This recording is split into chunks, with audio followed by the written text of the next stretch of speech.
Masonite is a company that manufactures doors and displays and sells them at Home Depot. There are two types of Masonite doors in Home Depot. There are display doors that are in a fixed display. These doors could not be taken to the register and purchased. Many of them would need to be ordered by an associate. There are other doors that are stocked and in boxes so that the customer could take the door with them to the register, purchase the door, and take them home with them. We are not collecting photos of the stock doors for purchase. Some stock doors also have a display door to view. We are collecting photos of those display doors. The purpose of this survey is to identify each of the Masonite display doors in the Home Depot, record the name of the door, identify the type of display rack the door is in, review if the Masonite tagline is current, take a picture of the tag or the POP, record if the door is damaged and take a picture of the damage, and take a picture of the door. There will be between 30 to 60 Masonite display doors in each store. The items that you will need to complete this survey are a smartphone or a tablet that is capable of taking photographs and a tape measure to measure the length of the overhead display racks. When you enter the Home Depot, find the millwork or door department. This is usually towards the back of the Home Depot. And if anyone asks, let them know that you are here to complete the Masonite door survey.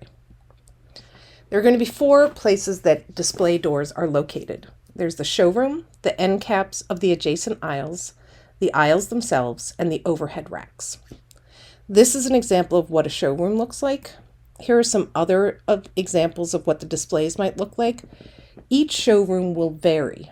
Once you've collected data about all of the doors in the showroom, look up. There are going to be overhead door display racks. Doors in the overhead racks do not have the Masonite logo, but all overhead display doors are Masonite doors. You will capture each door individually, and the photograph of the tag should look like this. The last thing you're going to do is capture the width of the overhead rack bay, and this is measured from the inside of each bay foot. Then you're going to check the end caps of the aisles next to the showroom display floor. You're going to photograph and catalog each of the doors in the end cap displays. Make sure that you check the far end of the aisles for end cap displays as well. Then you're going to walk each of the aisles next to the showroom floors. There will be display doors next to some of the stock doors, and you only need to photograph the display doors. You do not need to take any photos of the stock doors. If you can put the door in a cart and bring it home with you, you do not need to take a photo of the door. You only need to collect information about and photograph the display doors that are found in the aisles, the end caps, the overhead racks, and on the showroom floor. Once you have found a door, you're going to start a door survey, and you're going to search for the door name that you can find above or below the image on the Masonite tag. Please note that all slashes in the door names are dashes when you are searching.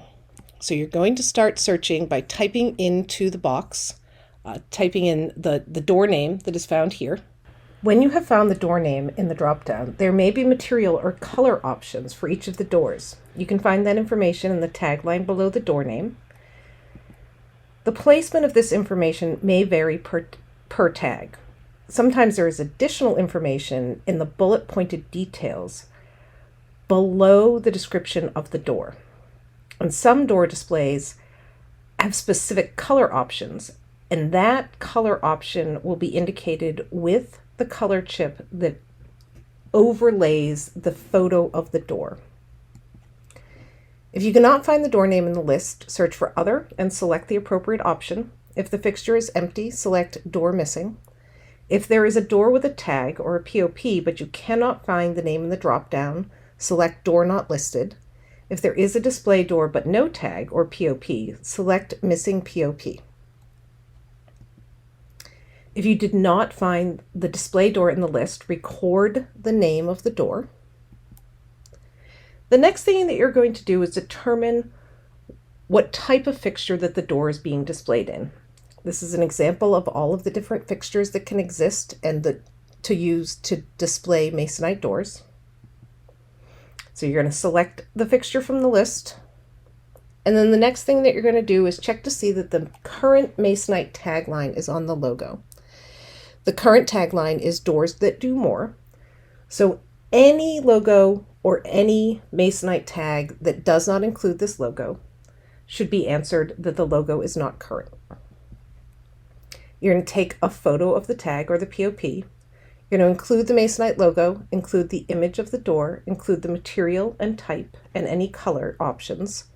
The image does need to be readable, so get as close as possible while including as much detail as possible. Then you're going to check to see if the door is damaged. You're going to select which type of damage the door has, and then you're going to take a photograph of the damage. You can zoom in on this damage so that you can take a photograph just of the damage itself. Take a photo of the display door. Be sure to include the entire door. This is the 6-panel solid door corner cutaway. The POP will be missing on this most of the time. All barn display doors in the swing racks in the aisles will require a photo of the front and the back. This is the barn door sample display. There are several two-sided doors in the alcove displays. Please use the two-sided choice when appropriate. Use the damage other option to take an additional photo of the back side. You should find between 30 to 60 doors in the store. If you do not find between 30 to 60 doors, please contact your scheduler. You may not be compensated if you do not search for all of the doors. When you are done entering doors, select Return to go back to the showroom survey and complete that survey. You're going to take several pictures of the showrooms. Be sure to include how many areas have overhead displays. When you are capturing the overhead door bay width, you're going to be using a measuring tape and capture the width of each bay that has an overhead door. There are pre-populated widths. Choose the closest to your measurement. Measurement is from the center of the bay foot to the center of the bay foot. You do not need to use a ladder for this. You can measure the width at the base of the bay. You are not counting how many doors are in the bay, just the overall width of the display.